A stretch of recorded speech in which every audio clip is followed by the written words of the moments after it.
Ho saputo che la bambina sta molto bene, oggi stesso andrò a trovarla anche in ospedale, le ho preso un peluche sperando che lo stringa forte forte e che dimentichi il prima possibile quanto è successo. Sarà un incontro emozionante quello tra la piccola di quasi 3 anni caduta nel vuoto domenica e l'uomo che per primo l'ha soccorsa e le è stato vicino fino all'arrivo dei medici.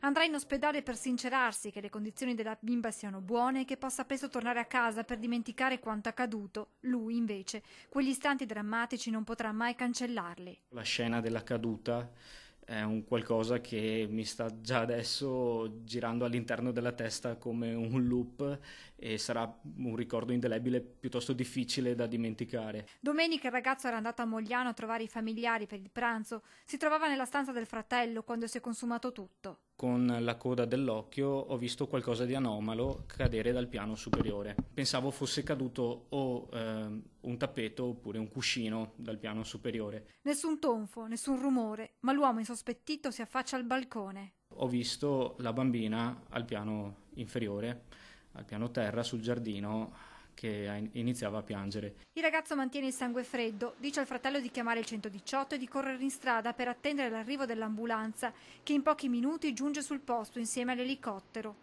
Lui, nel frattempo, si avvicina alla piccola, stesa nell'erba, che ha attutito la caduta. Io mi sono semplicemente limitato ad accarezzarle la pancia e a tenerla tranquilla, chiamandola per nome. La bimba era vigile, era sveglia, era impaurita, piangeva però non in modo molto, diciamo, rumoroso, era più che altro preoccupata.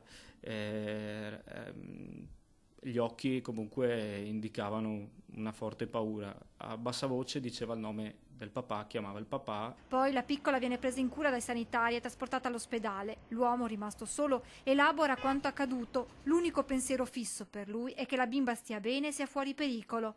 Poi l'incredulità di fronte alla notizia dell'arresto della madre, accusata di aver gettato la figlia nel vuoto. Era una signora assolutamente tranquilla, riservata, mi salutava sempre. All'epoca mi ricordo che era al parco che giocava, la bambina era in carrozzina, ogni tanto la metteva giù sul prato e faceva fare un po' di altalena e mai, mai, mai me lo sarei aspettato.